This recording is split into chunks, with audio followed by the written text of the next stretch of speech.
Well, hello everyone, and welcome to Hogarth's Global Astrology. Know your planets, know yourself.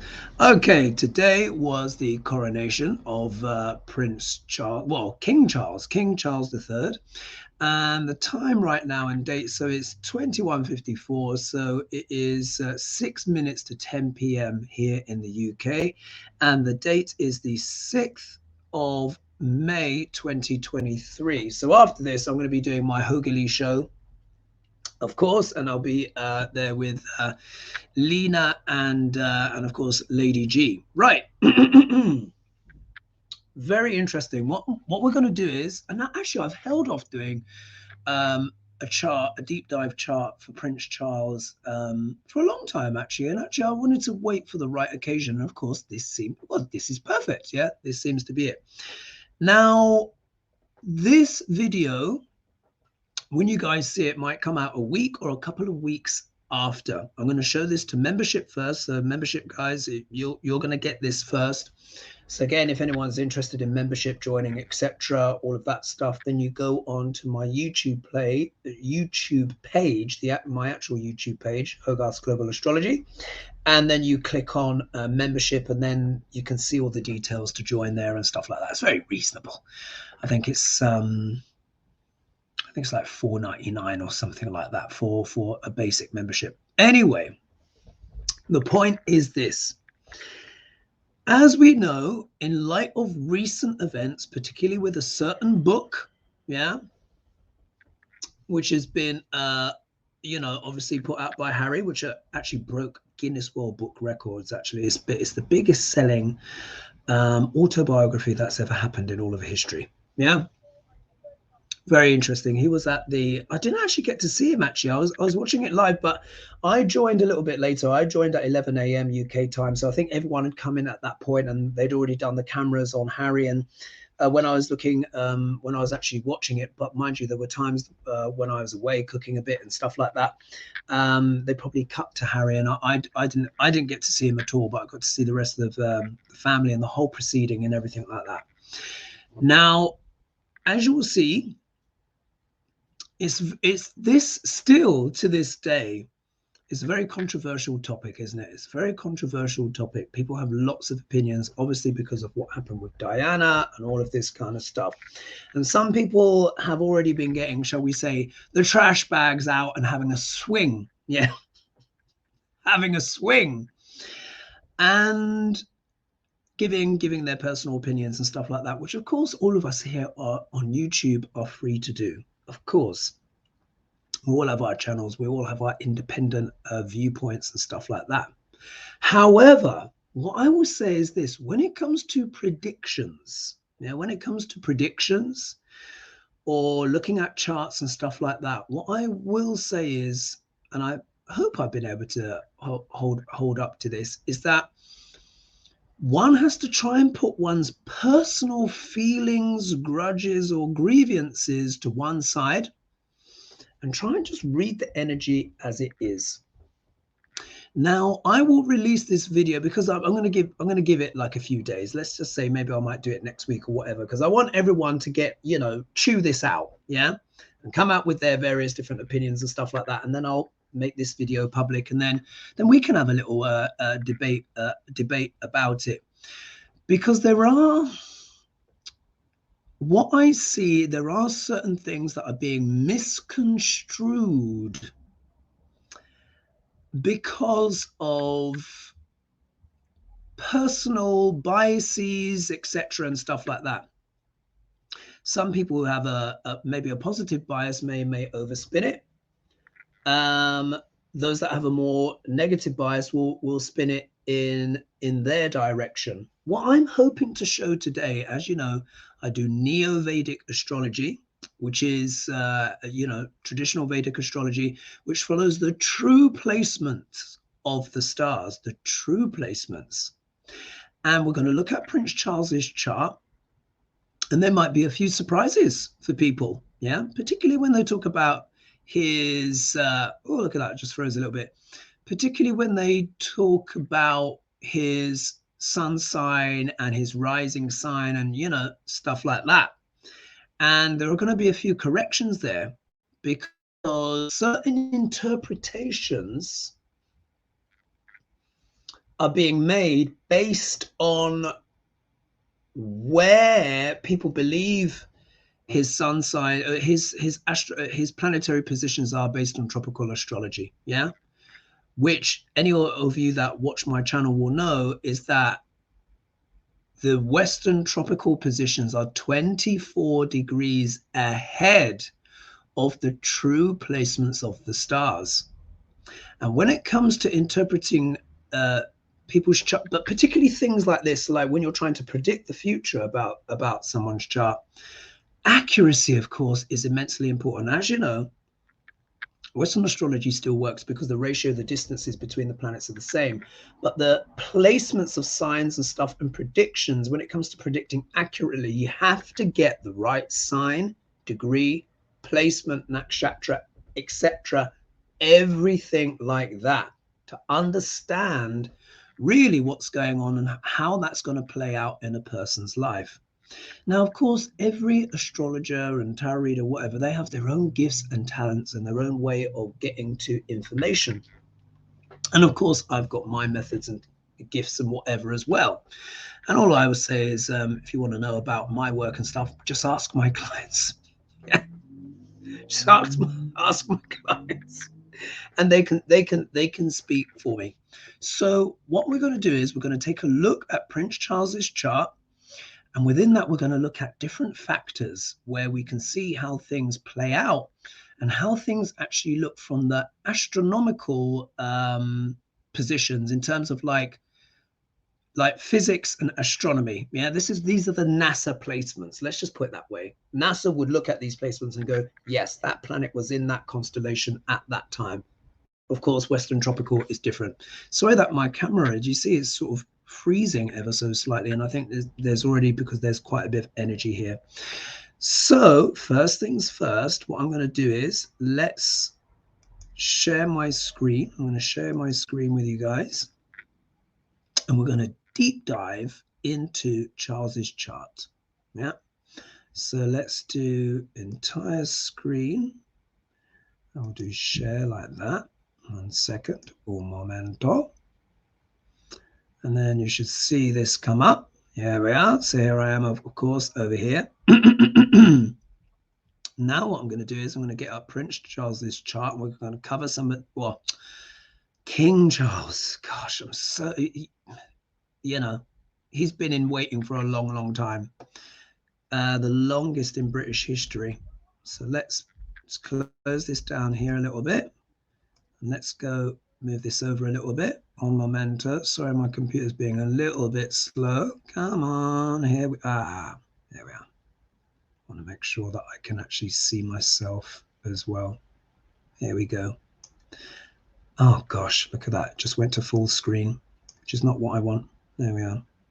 Sorry, folks, I'm having a little dilly-dally here. 1 minute. On momento, on momento. Let's just move this whole thing across like this, because I just need to see myself here.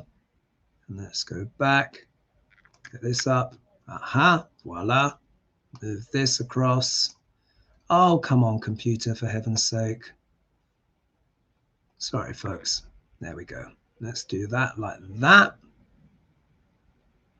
And then I can see myself.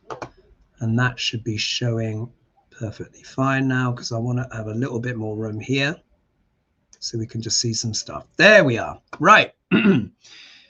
This is the chart of Prince Charles. Now, when was Prince Charles born? Prince Charles was born on the 14th of November, 1948 at 9:14 p.m. in Buckingham Palace. Yeah.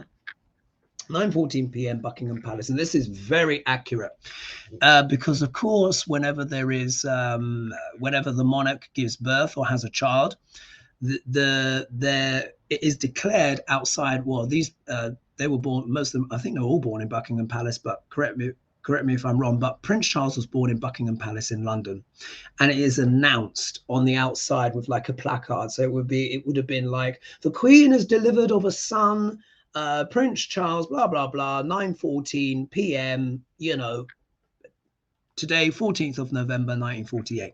Yeah. Now, in Western tropical astrology, they would have Charles as a Scorpio. However, he is not a Scorpio according to Vedic astrology, yeah, which remember is the astronomically accurate positions of the stars. If we look here, this is the sun, and you'll see he's at 29 degrees and 16 minutes of sidereal Libra. Libra, yeah. This is very important. I want you to remember this because this is the sun technically debilitates in the sign of Libra. So I want you to hold that in mind. His moon sign, yeah, his moon sign is not Taurus. Yeah, in Western tropical, they would have him around about 0 degrees of Taurus, there or thereabouts. Yeah, because remember the Western astrology is 24 degrees ahead. His moon sign, as you can see here, is at 7 degrees, 17 minutes of Aries in Ashwini Nakshatra. Again, this is very important. His sun sign is in Libra in Vishaka Nakshatra. Very important. Particularly when we talk about the eclipses, it's going to be like, boom, will make absolute sense. Also, his rising sign is not Leo. Prince Charles does not have a Leo rising. He is Cancer rising. And doesn't that make a lot more sense? What is the rising sign? The rising sign flavors the whole chart. Really, it's the Holy Trinity. Yeah, it's rising sign, moon sign, and sun sign. That really kind of are like the three pillars, yeah, of a person's personality, particularly when one is reading charts. You can look at those things and you assess those accurately, and you're really going to get that person down. But this is really important because we need to understand this. Charles is now what is it? You've got masculine and feminine signs. All the masculine signs are considered to be the air signs and fire signs. The feminine signs are earth signs and water signs. So straight away, Charles has a feminine ascendant. Yeah. Now, does that mean that he is effeminate? No, of course, not necessarily. However, Cancer, of course, belongs to the moon. This is how it works. Sun and moon only get one sign each. The moon only gets the sign of Cancer, which represents mature divine feminine. The sun only gets Leo, which represents mature divine masculine. All of the other signs do double duty. They have a masculine and feminine expression. So for all Cancer rising people, everyone who's Cancer rising on planet Earth who is alive, yeah, even when they're dead, it still applies, will have Mercury be the ruler of the 12th house via Gemini, the masculine expression, and the 3rd house via Virgo, the feminine expression. Libra is always the lord of the 4th house here. Look how many planets he's got in his 4th house. He's got a stellium there. Sun, Mercury, and Ketu. Yeah. Venus also rules the 11th house of great gains and stuff, but via Taurus. Yeah. So Venus is the 4th house lord and the 11th house lord. For all Cancer ascendants, Mars is the 5th house lord and the 10th house lord, which is the Yoga Karka. Any planet that rules an angle and a trine is a Yoga Karka and can have a powerful effect on a person's life and chart on its own. Yeah. Leo's Cancer and Leo ascendants both have Mars as a Yoga Karka. With a Leo ascendant, Mars becomes the ruler of the 4th house and the 9th house, yeah, because it moves around by one, yeah. And this is one of the reasons why Duc L'Orange, for example, has been so lucky for so long, because he's got Mars in the 1st house, and Mars is also the Yoga Karka. It produces a very powerful Raja Yoga, or what I would call is a Yoga Karka Raja Yoga, yeah. Very powerful, yeah, because it means the ruler of an angle and a trine is also in an angle. Wow, yeah. Or trine is very powerful. Anyway, I digress. Jupiter rules the 6th house and the 7th house via Sagittarius, masculine expression, and Pisces, feminine expression. And Saturn is the only planet to get his signs back to back via Capricorn, the feminine expression, and Aquarius, the masculine expression. Yeah. I'll tell you something here. Cancerians, almost all Cancerians will have, what is Saturn? Saturn is the planet of karmas, yeah? Karmas, where we have to pay debts or work hard, make efforts. Almost every Cancerian will get most of their karma where? In relationships and marriage. Why? Because here you see Saturn, yeah, which is over here in his second house, and I'll explain that, rules, of course, Capricorn and Aquarius, which for all Cancer ascendants is the 7th and 8th house. Those two houses deal with relationships. The 7th house is anyone that's not us. It's always opposite the first here. And it deals with marriage and the outside world, fame and reputation. The 8th house is the house of insecurity or intimacy. It's where the marriage actually lives. And when we love someone a lot, or when we're married to someone, there can be a lot of insecurity as well, because what if we lose that person, etc. Now, we all know, think of all the dramas that Charles has had in regards to his relationships. Think about it, yeah? For Leos, it's a bit different, but here we can see his rising sign is at 12 degrees and 16 minutes of sidereal Cancer, making Saturn the 7th house lord. The condition of the 7th house lord will also show how those relationships fare. And here, Charles has his Saturn in Leo. And this is a challenging position, but it can often pay off in the end. But it's a challenging position. Guess what? Why? Saturn is known as the servant. It's the sign of, it's the planet of service. And in the ancient Vedas, there's a bit of beef, yeah, between the sun and Saturn. Why? Because Saturn was considered the illegitimate love child of the sun. So whenever Saturn is in the sign of Leo, a person can feel less than. They can often feel shy. Yeah, Charles was famously shy, and it can take them a while to find their feet, find their footing. But the advantage is this, is that Saturn tends to improve over time. He's the planet of longevity. He is the planet of grace, poise, backbone. He is the planet of wisdom after struggle. What happens is when Saturn is in Leo, a person becomes a king over time. Remember that, becomes a king over time, or becomes a king when put under some kind of severe pressure. You know who else has got Leo? Who's got their Saturn in Leo? President Zelensky. Yeah. Look what happened. He was put under pressure by Putineska, yeah, who's invaded his country. We need to remember as well that what was Zelensky? Zelensky used to be an actor, a comedian, yeah. Leo is all about performance as well, but it means to manage a kingdom, but it's also lights, camera, action, showbiz, creativity, the arts. Putineska comes in, puts pressure on him, and suddenly the comedian is what? Transformed into a king. Yeah. Here, Charles has had to wait, what? An extremely long time to become king. The longest, it's probably one of the longest ever in history, to be honest. 70 years. Yeah. Pretty much 70 years. So I wanted you guys to look at that. But think of the drama and the difficulties that what? Charles has had in his relationships. We'll talk about Diana in a second, but let's think. He was a bachelor for a long time. He remained single for a long time, well into his 30s, or he was in his early 30s, which was already considered late by that time. Yeah. Camilla was already a significant part of his life. Yeah, but he wasn't allowed to marry her. Why? Because she was a divorcee. Yeah, so you see obstacles, obstruction. Saturn is what? The planet of struggle, obstructions, delays. His true love, he couldn't marry her. Yeah.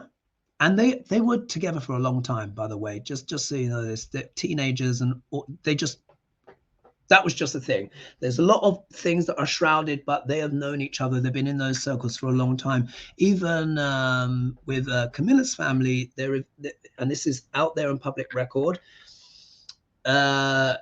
there, you know, there's the history of the mistresses to the king being part of Camilla's family. So you got to understand this goes back a long time.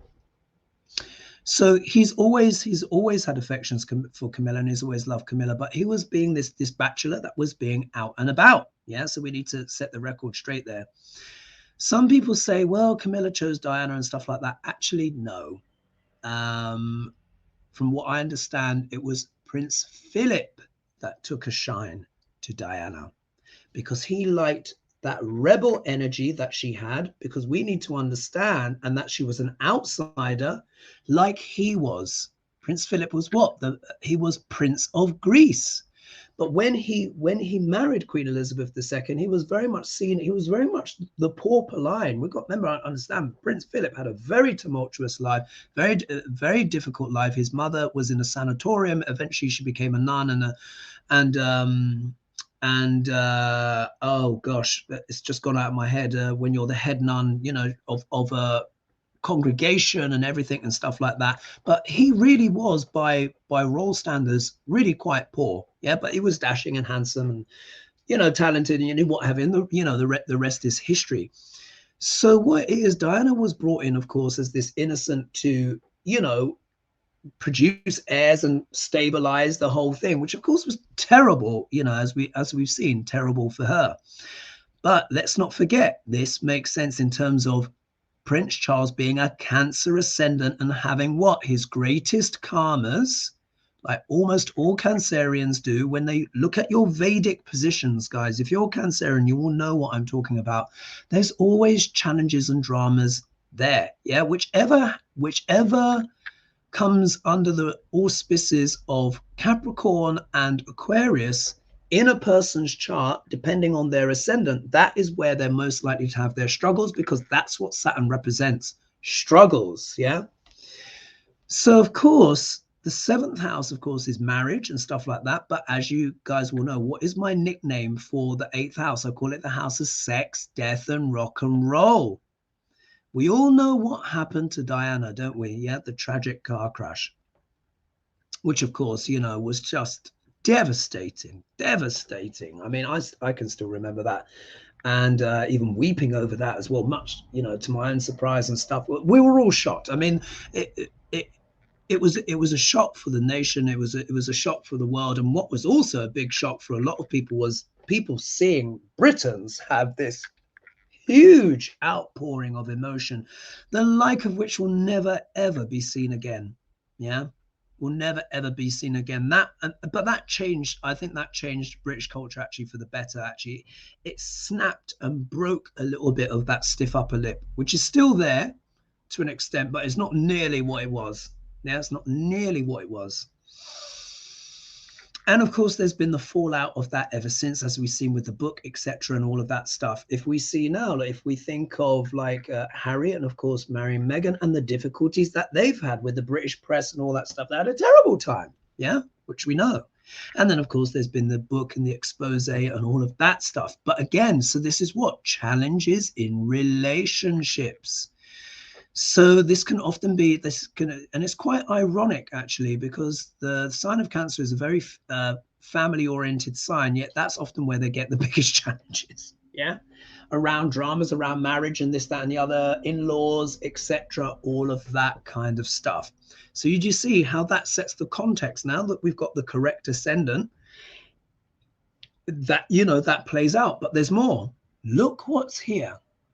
Do you see planet Pluto is in the 1st house with Ceres. Ceres is the Roman name for Demeter, goddess of harvest. But this is what I found in people's charts. Ceres / Demeter also talks about female lineage. Yeah, matriarchs in particular.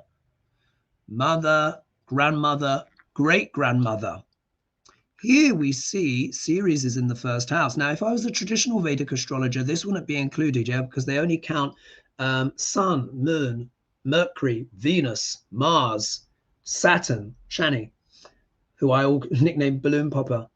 Jupiter, Saturn, Rahu, North Node of the Moon, Ketu, South Node of the Moon. 9 factors, and they all get 3 nakshatras each. But I include Uranus, Neptune, Pluto, Ceres, and Chiron. Why? Because they're too important to leave out.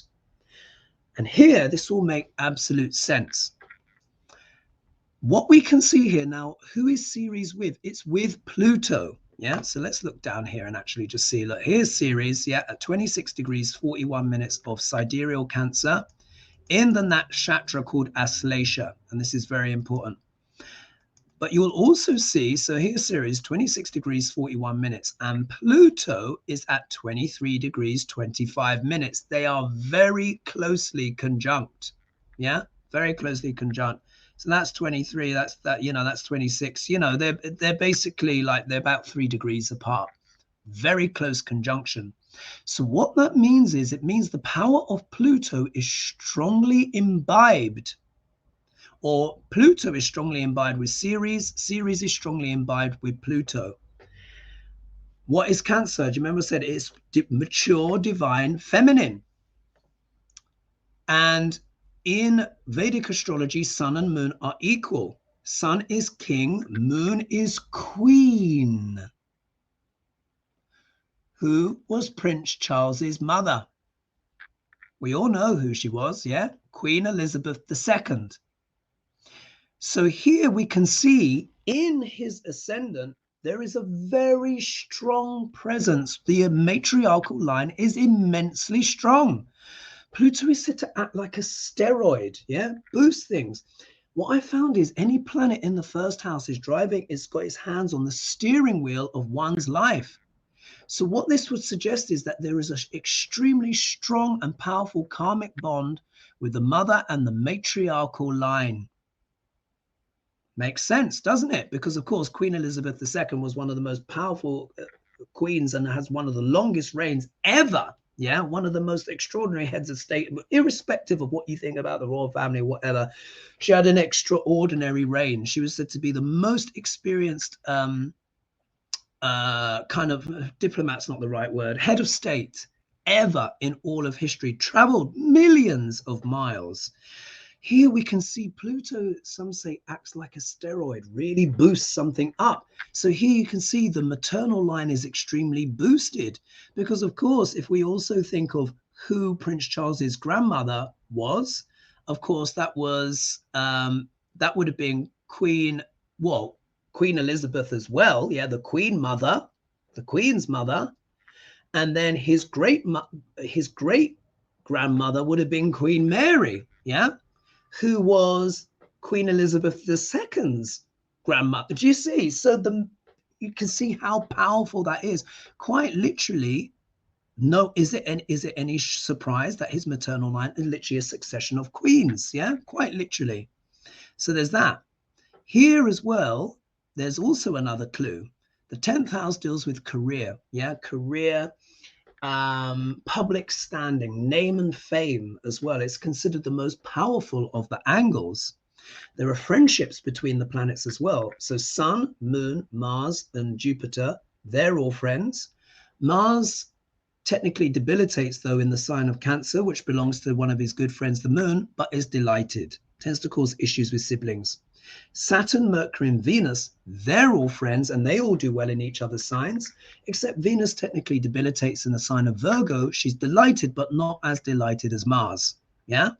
So over here we see, aha, the moon is in a friendly sign. Friendly sign. It's in the sign of Aries, which belongs to Mars. Here it is with Rahu. We also see the sun is over here as well. So it means Charles was born very close to, if not on, an eclipse. Yeah. That eclipse energy is there. Look, the sun is at 29 degrees. It maybe not as the closest eclipse in the world, but it's basically eclipse. So here, the moon represents what? The mother. Yeah, it represents the mind overall, our instincts, how we respond to things. So if the mother is in a friendly sign in an angular house of name and fame, here with Rahu, which expands things and exaggerates things all the more, what does it mean?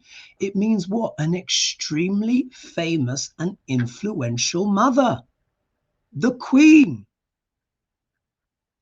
guess what? She's got planets in Aries as well. In fact, if we just do a quick file here and open let me just do file. Let's do a comparison. Yeah, let's do a compatibility. And then we can see how their charts overlap. Yeah, because this is really important to understand, because when you're reading, do you see how this already fits so neatly? Makes perfect sense. So let's go here and let's go open and let's find Queen Elizabeth II's chart. Yeah, as I scroll down here, scroll down to royalty, politics, royals, Queen Elizabeth II. Here we go. Open. So now you're going to see a circular wheel, which is what we're more familiar with in Western astrology. Yeah. So if we look here, now let's see who is who. So King Charles III is in blue. Queen Elizabeth II is in green, and she's in the inner ring. Yeah.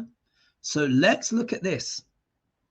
Here we see, look, there's already a very, very strong karmic connection here. Here we see that the sun in the Queen's chart is exalted. Yeah, it's exalted. The sun exalts at 10 degrees of Aries, and look, hers is at 7 degrees 22 minutes. The sun is the king of the chart, as we know. So this can mean what? She had a very powerful father. Of course, she's royal lineage. Her father was a king, quite literally. But look, here we see this is Charles's moon with Rahu. So here we can see, aha, this also applies to what? His mother. The moon is in a friendly sign. So we can see, Charles has what? A very powerful and influential mother. Exaggerated here by Rahu, making it more extreme. So already we can see how these things are working. If we look over here, look, there's some very close connection here. Here is the Queen's moon in the sign of Cancer conjunct Neptune. Yeah. Now remember, the moon is the mother. So when we're looking at Queen Elizabeth's chart, this is also Queen Elizabeth, her boy's lion. Sorry, I think I've got that little bit wrong there. So this is the moon of Queen Elizabeth II. So it also means it's talking about her mother, who was also called Elizabeth. Yeah, but look, it's with Neptune. Neptune is a beautiful planet, spirituality, music, etc., film industry, photography, all of that stuff. But part of the shadow of Neptune can have a lot to do with drink and drugs and alcohol and stuff like that. The Queen Mother famously liked her what? Tipple, yeah? So when we're looking here at Queen Elizabeth II, we can also see Queen Elizabeth, her mother, yeah? Boy's lion. But I'm getting that slightly wrong, that pronunciation, but anyway. But the important thing is here, look, we see Pluto and the ascendant for Charles is with the moon in Queen Elizabeth's chart. This is very often the way with family. Yeah, with family, there'll be close planetary combinations. This is often just how it is. But at least here, when I'm showing you, you can see it for yourself. So you can see here, the mother has what? A huge influence over the life, because her moon is falling right into Charles's chart, his first house, his body. We all know the extraordinary influence that the Queen has had. Yeah. And of course, he was the firstborn, and he's had to wait such a long time, yeah, to become king himself. When we go over here, look at this. Yeah. So we will see that the Saturn in the Queen's chart is just in Scorpio. Do you see here? 1 degree, 37 minutes.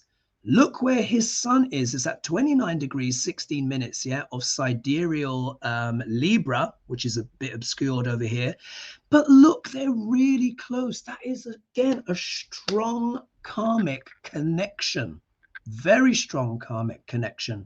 Whenever you get the nodes and Saturn with luminaries, that means past life. So we can see here, this is not their first lifetime together. This time she was the mother, etc. But this also talks about kingship as well, because Saturn Even though Saturn is shy in the sign of Leo, when there are connections between the Sun and Leo, it always talks about royalty, kinship, becoming a king or queen in one's lifetime. Here you can see it is happening via conjunction. Yeah. So the Queen's Saturn, Queen Elizabeth II's Saturn was pretty much slap bang on the Sun in Prince Charles's chart. Remember what I said, that Saturn is what? The planet of delay. He was delayed in becoming king. Took 70 years. Yeah, he's one of the oldest, he's still healthy, but in terms of maturity, he had to wait one of the longest, yeah, to get there. So I wanted to show that combination there just for you guys to have that bit. So if I go back to the main screen again, but the biggest giveaway of the delay for King Charles was his debilitated sun. Why? Now, look at this, folks. Yeah. This is the glyph, of course, that you will recognize for Libra. But Libra, the glyph of Libra means three things. Three, not two, three. Libra represents the scales, the weighing scales in the marketplace. Yeah, many of you will be familiar with that, the marketplace. So Libra is a sign of commerce, trade, backwards and forwards, discussion, diplomacy, business. Yeah. Saturn, Mercury, and Venus are all business planets, by the way. Yeah, they all deal with the realities of Earth school. The second interpretation of the scales is the scales of justice. Yeah, which everyone knows. Lady Justice is supposed to be blind and have her scales. Yeah. So Libra also deals with discourse, arguments, legalities. This is why many lawyers or judges or people involved in the law often have planets in Libra. Now for Charles, you can see here, these planets fall into the fourth house, which is an angle, yeah? But it also shows an interest in legalese and the processes of the law and the laws of the land. What was Charles famous for? His spider pen, his spider letters, yeah? Because he's got very scribbly handwriting. So they were known as these, they said that his handwriting looks like spiders, yeah? Here is Mercury, planet of communication, which also deals with writing. Yeah, here it is. There with K2. K2 also deals with depth, scrutiny, going deeply into things. Yeah, so they're expressing his opinions. But the most important thing to understand is this. When we look here, you will see that Charles has two debilitated planets. Two. Now, this can be a challenge, yeah? Having one debilitated planet can actually be very, very useful. But when you have two debilitated planets, that's more challenging. Now, look, you see where it says SU, which means the sun. Here, the sun is at 29 degrees, 16 minutes of sidereal Libra. If he were born one day later, he would have been officially a Scorpio, even in Vedic astrology, yeah? But he's not. He's a Libra. There it says DB, debilitation. The sun is what? The king of the chart, represents the kingdom, yeah? How we show up in the world. The king is quite literally what? The king. So we've already seen how here, with his Saturn in Leo, where Saturn is uncomfortable, where Saturn takes a while to become the king, but when he does, he becomes a very good one. Yeah, can often become, or sometimes a tyrant, actually. Sometimes. Many world leaders, believe it or not, often have Saturn in Leo. Takes them a long time to get there, but once they get going, wow, yeah, you can't get rid of them. Anyway, so he'll be very committed as king for however long that is. For however long that is, he'll be very committed. But the sun here is debilitated, and here it comes to the third meaning of Libra. And many people don't know this, but in many ways it makes so much sense when you look at it. Libra also represents a sunset. Ding, ding, ding, ding. It's obvious now that I say it, isn't it? It's not just scales, it's a sunset. The sun rises in the east, which is associated with Aries, where the sun is exalted at his most powerful. And the sun sets where? In the west. Libra is considered the westerly direction, and it's the point where of the sky where Saturn becomes exalted. So think about it. He's got a debilitated sun. Saturn is already in Leo, slowing him becoming king. And then the symbol of the king is literally what? Debilitated. This is one of the biggest reasons why Charles had to wait so long to become king. He's got there. He's got here today. But the last coronation was 70 years ago. The Queen was crowned in 1953. Yeah, it's now 2023. Extraordinary. So you see here the big influence here of the mother, yeah, and the female lineage. Also as well, Pluto is about what? Intensity, transformation. It can also deal with near-death experiences and stuff like that, or events that happen in one's life that suddenly transform one's life. Look how much his life changed. Well, think about it. He was basically made to marry Diana, yeah, and we all know that unfortunately his affections were elsewhere, because his true love was what elsewhere. But because of the drama of Cancer, like I said, often not getting that loved one or spouse, or they do, but it can often be after much struggle. Yeah, all of those difficulties. There's that. But the nakshatra here is called Aslesha. Now, Aslesha is a complex nakshatra. It's the last nakshatra within Cancer, and it goes all the way up and it ends at Leo. This is a Gandanta point, which is a drowning point between fire going into water and water going into fire, water going into fire. So it happens at the Cancer-Leo axis, the Scorpio-Sagittarius axis, and it happens at the Pisces and Aries axis. Yeah. And it happens at 28 degrees. Last 2 degrees of the sign and the first 2 degrees of the other. And if we look at over here, we can see actually his Mars is Gandanta, and we'll talk about that in a minute, because this is going to make a lot of sense to people. So we see here drama and difficulty in relationships, delays, being thwarted. This would have been a big transformative process for him, of course, marrying Diana, because of course his heart lay elsewhere. Pluto also deals with what? Secrets and scandals. Yeah, he was in love with someone else. But the big indicator here is also, remember I said he's got 2 debilitated planets. Now, we need to talk about Venus. What is Venus? Venus represents wealth, luxury goods, yeah, services of all kinds. She's a business planet after all. Boats, yachts, the good life, crystal, you know, wonderful things. Venus can also be the gift of prophecy, is also known as the nurse of the zodiac. She's the planet of rejuvenation, and my nickname for Venus is Miss Congeniality.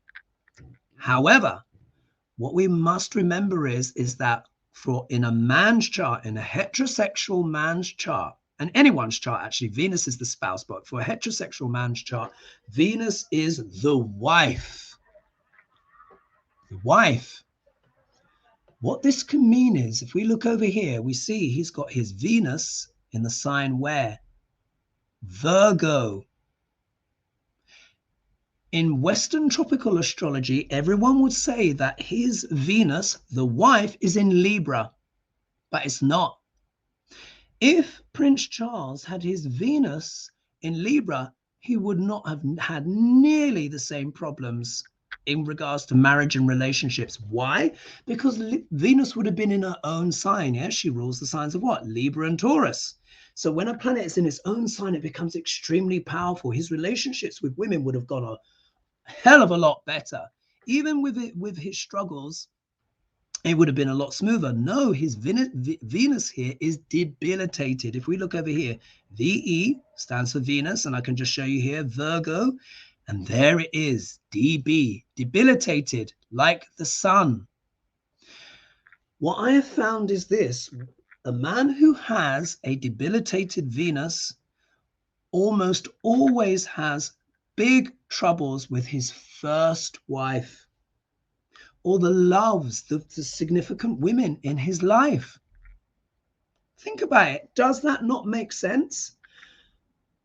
Diana, of course, now, believe it or not, when Venus is debilitated, guess what? it can have this element where sometimes it can actually make the wife extraordinarily beautiful, but there is an issue because sometimes the wife will be more critical, or there's a disagreement, there's a discourse, there's nitpicking. Of course, as we know, it was never a happy marriage. Look who Venus is with and look at the conjunction. It's here with Neptune. Now we know Neptune is a wonderful planet. Neptune is also known as the higher octave of Venus. So it deals with beauty, beauty, the arts, film, photography, and all of that stuff. Lights, camera, action as well. What do we know about Diana? Not only was she extremely beautiful, which we all agree, she was gorgeous, And what I really liked with Diana was that slight imperfection in her nose. Her nose was just slightly crooked. Love it, love it. And that just made her even more stunning. But everyone knows she was stunning. But here, Neptune is adding even more. They're boosting each other. And because Neptune has opulence, it also is a planet of glamour. So it means what? The first wife was extraordinarily glamorous. This was Western tropical astrology. This Neptune and this Venus will be here in Libra. They're not, they're in Virgo. She's extremely glamorous and beautiful, but it was what? An issue. He felt outshone. We all know that famously. He felt outshone. No one could hold a candle to Diana. She was the most famous woman in the world, hands down. The only one that was more potentially equal or more famous than Diana was the Queen herself. And even then, when Diana was alive, she was outshone. We will remember, well, everyone can remember, particularly people watching this video, how extraordinarily famous Diana was. If you look here, Venus is in the third house. What does the third house deal with? Media, communication. She was splashed across every single publication. This also deals with magazines, but guess what? And this is actually very poignant, and it's just really just dawned on me looking at this. The third house also deals with vehicles, commutes. There is a shadow to Neptune, There's a shadow to every planet. Guess what? Neptune is known as the great dissolver. He's a wonderful planet, and I've got a big respect for Neptune, but Neptune can often be very much involved with death. Because he's the god of the sea, But guess what? Part of his energies are fog, illusions and delusions. It can also show as well. Oh, the spouse was very emotional. Diana was a very emotional person, very psychic as well. She went to psychics and astrologers and stuff like that. There was that element of woo-woo with Diana in a wonderful way. But that was also what many people used to criticize her. So here we can see the wife is diaphanous, beautiful, extraordinarily famous, well known to the world, very well traveled. Third house also deals with education, commutes, speech. She had to work on her speech. Remember, she was very shy. Neptune also deals with fog. Remember how she always used to look out the side of her eye? That's also that Neptunian influence, which is showing itself in Charles's chart. But sadly, of course, third house is also vehicles. And we all know what happened in 1997. Remember I said the third house is what? Media, magazines, journalists. We can also interpret this as what? Paparazzi. She died being chased down a tunnel. Diana, the name Diana is the Roman name for Artemis, if I remember correctly, which is the Greek goddess of what? The hunt. Diana is the goddess of the hunt, but it was turned the other way around. Eventually, in the end, she became the hunted, as we all know. And that as well also can speak to of that debilitated Venus. The first wife will bring out these challenges. Charles is what? A Cancer ascendant. And I said, what? The dramas in many Cancerians' life turn up in relationships. They often have separations, distances in their families. Saturn is the planet of separation and distances. Look what's happened, since Harry married Meghan, and I'm not going to put personal opinions and stuff like on this because this is about energy, this is about energy. And I want people to understand how this works. And when we look up, try to look objectively at the chart without judging. This is what I do when I'm working with my clients. I just look at their chart and the energy. So we see much of this was baked in. What's also interesting here is, look at this. Let's do some simple math. 1, 2, 3, 4, 5. We see Mars is in the 5th house. The 5th house deals with what? Creativity of all kinds. It deals with giving consultation and advice to others. Yeah. Charles, as Prince, he was doing a lot of that. Yeah. With his spider pen letters. Yeah. But Mars is here in his own sign. That's very powerful. Very powerful. And it's sitting here in the trine because the trinal houses are 1, 5, and 9. And the angular houses are 1, 4, 7, and 10. Yeah. So here we see Charles does have really quite a powerful chart overall. Even though he's been thwarted and delayed, he's got planets in the 1st house, planets in the 4th house, planets in the 5th house, and the 10th house. Wow. Yeah. Significant chart. So here, why is this significant? This is a real humdinger. The 5th house also deals not only with creativity, but it deals with children. Children. More importantly, so we need to understand that Mars is a male planet. The Sun is a male planet. Jupiter is a male planet. Mars is a male planet. When I'm looking at my client's charts, now what does Mars represent? Mars represents real estate. Yeah, real estate, land, real estate, surgery, operations, explosions. We all know this, war, guns, all of that, sharp objects, but also represents surgery, strategy as well, logic, working things out. But when a person has children, Mars becomes sons. Sons. Here, 1, 2, 3, 4, 5. This is what? Prince Charles's sons. He has what? 2 sons. So he's got Mars, a male planet in the 5th house of children, two males he's got there. So when we're looking here, this Mars also represents what? William and Harry. We need to look at the degree. You remember I was talking about the Gandanta point, which happens when? Between water into fire, fire into water. Yeah, and it happens in the last 2 degrees or so. Look at the degree of this Mars.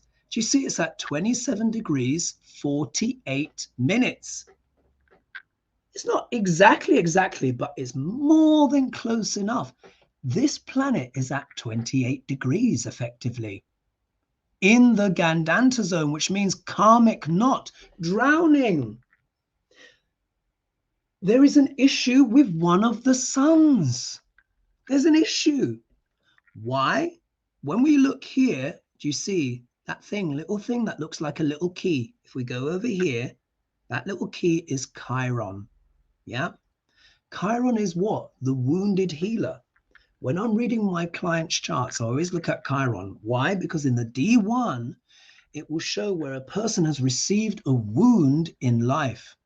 It could be physical, mental, emotional, spiritual, or financial. Sometimes all of those things. So when we look here, 1, 2, 3, 4, 5, because Charles is a Cancer rising, not Leo, Cancer putting here. Mars is the Lord of the 5th house. With Mars in it, his sons, William, Harry, with what? The wounded healer, a wound from one of the sons. Guess what the 5th house also deals with? Authors, writing books. Ding, ding, ding, ding, ding. I don't need to tell you what that means, yeah? Because we've already spoken about it. And this is why I'm making this video, because I want people to understand the energies. And I will release this video. I'll give it a few days. I'll let everyone talk themselves out and whatever, you know, because everyone, look, everyone's an individual. But I want to show you guys this, the energy. Doesn't that make sense? It doesn't that just line up perfectly? A wound from the sun from what? A book. So here in the Gandanta point, karmic knot, drowning. It's as if it's one of the suns that it might be drowning, maybe losing his footing. They say when a planet is Gandanta, it can sometimes feel lost or ungrounded. That's how it's described. You can put whatever layers that you want. I'm describing the energy. That's what it means in Vedic astrology. This planet here is drowning. It's in the nakshatra Jyeshta, which is the last nakshatra in Scorpio. Jyeshta nakshatra is ruled by the deity Indra, king of the gods. Yeah. Indra was famous for getting himself into scrapes and then getting back out, getting into scrapes, getting back out, getting into scrapes, but extraordinary scrapes of epic proportions. Isn't that interesting? Also, as well, this Mars here is also in the 13th sign of the zodiac called Ophiuchus, which can represent here. This is it here, Ophiuchus. Let me just hold that up. Ophiuchus. I put some extra scribbles and notes there, but look, there it is. That's the shape of it. Yeah. I've got this in my book of power. Yeah. In the front cover, I've illustrated it here. Sorry to whip this out again, but just so you can see. Yeah. In that here, I've put it in. Yeah. Because people need to know this exists. We've forgotten it. It's between Scorpio and Sagittarius. This part is called Ophiuchus. Oh, did one of the gems just fall down? Oh, it's the glue. I'll have to glue that back. Ophiuchus is the serpent priest, and it can go two ways. Famously, Duc Larange has got his moon here, yeah, at like 26, 27 degrees, yeah. It goes from like 24 degrees up until like the end, like 30 degrees of Scorpio. The shadow manifestation of it is the cult leader. Yeah, the cult leader. It is the serpent priest or priestess, the cult leader. Duc Larange has his moon here debilitated with Ketu. Remember, Ketu, Donald Trump was born on an eclipse. But there is another one of this as well. The positive side of this is the healer, the spiritual healer, wanting to heal things. What is the big thing that Charles has been banging on about for decades, long before it was fashionable? The environment. He's passionate about what? The environment, healing the environment. He is a Libra after all. What is Libra all about? Trying to bring what? Harmony and balance to things. Here it is in the fourth house in an angle. Guess what? The fourth house also deals with homeland, but it also deals with land. What's he always talking about? Healing the land. He has been teased for decades about this. And I was actually learning the other day, he gave his first speech on global warming and the environment and stuff. And I heard it on the news today when they're talking about the coronation or whatever, in 1970. Long before this stuff was famous. So he's been passionate about this since his 20s. He's 74 now. Yeah. So do you see? So here, Chiron shows the wound, but also where we're trying to heal someone or something. Here, this is Charles passionate about what? Healing the environment. So what I see is for however long he's on the throne, he as king is going to do his best to try and what? Heal the planet. Heal the nation, you know, all of this stuff, trying to bring it all together. So I just wanted to talk about that. Here you see his Jupiter is in the 6th house. The 6th house deals with health and healing and overcoming obstacles. Jupiter in Sanskrit is known as Guru. What is he always talking about? Homeopathy. Yeah, homeopathy, Reiki, you know. Let me tell you, Charles knows a lot about astrology, by the way, and Indian astrology as well. You know, a lot of people have been kind of cussing him out a bit and saying, why has he decided to do, to have his coronation on this day on an eclipse? Let me tell you, you think Western astrology is the only astrology this man knows?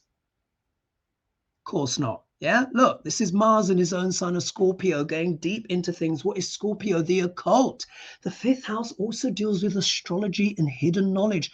Kundalini, wounded healer. Of course, he knows a bit of Vedic astrology as well. What a lot of people don't know about the eclipses. Now, look, the eclipses happened here. Yeah, if we look where it says TR, this box over here, here is K2. Look, the moon has moved off now. Yeah, but remember, the moon moves 13 degrees, 20 minutes in one day. So when he had his coronation, because look here, like the moon is at 6 degrees or whatever. So when he was coronated, this was still technically an eclipsed moon. But guess what the ancients called the eclipses? Many people don't know this. They're known as the king makers. King makers. Now, the king could be good or bad or whatever. It depends on the person. Yeah, but remember I said Duc Larange was born on an eclipse. What does he do? Well, he sees himself as a king. But what did he do? He became president. Do you see how this kind of stuff works? So maybe he was actually talking to a Vedic astrologer, because guess what? The eclipses, as I'm always saying, deals with things coming in, things coming out. People are born, people die, sadly, or pets leave and what have you. But they also deal with downloads and big transformations. The solar eclipse, the first one of the year, happened on the 20th of April. And guess what? It happened at 8 degrees and loose change of Ashwini in Aries. Very, very close here to what? Prince Charles's moon. Him, yeah, his personality in the 10th house, his name and fame. There it is. 1, 2, 3, 4, 5, 6, 7, 8, 9, 10. Rahu brought him what? An increase in his status, name of fame. He's gone from prince to what? King. Ding, ding, ding, ding, ding. The eclipses are known as the king makers. He didn't do it on that day, which was wise, because you don't want the king, the sun, to be eclipsed. Yeah, but you can do it on the lunar eclipse, which is what he's done.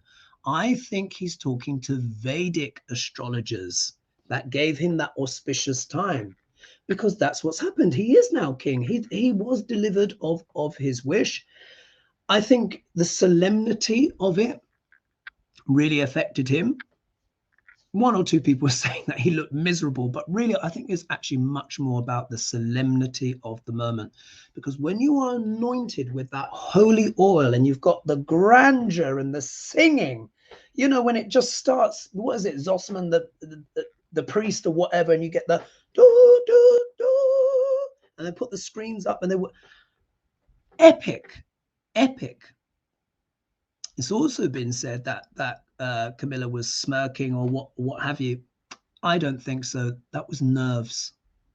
That was nerves. Watch back when he goes to crown her, and she literally goes like that, and then yeah, that's not someone who's like, yes, I'm queen. Yeah, I'm just saying. Watch and assess. Try not to judge, and look at her reaction. When he went to put that crown, when he lifted it and went like that, see how she adjusts herself in her seat. She actually looked pretty frightened to me. That's what I would say, because it's a big deal. Yeah, it's a big deal. But anyway, that's my little opinion on that. Everyone is entitled, of course, to their own opinion and for entertainment purposes only. But let's wrap. So we see he was crowned on a lunar eclipse, which of course is so appropriate. Yeah. Why? Because he's Cancer rising moon. Do you see? For a man that's a Cancer rising about to become a king, it's actually better for him to be crowned on a lunar eclipse, because the moon is one of the biggest transformational planets in his chart. Why? Because Pluto is there with Ceres. Yeah. So he's followed what? In his mother's line for however long that he has. However, what I could say is it is because Libra does deal with the spouse and the partner. This is a K2 eclipse, which is my nickname for K2 is snip, snip. It may not be, it may transpire, may not be as good for Camilla.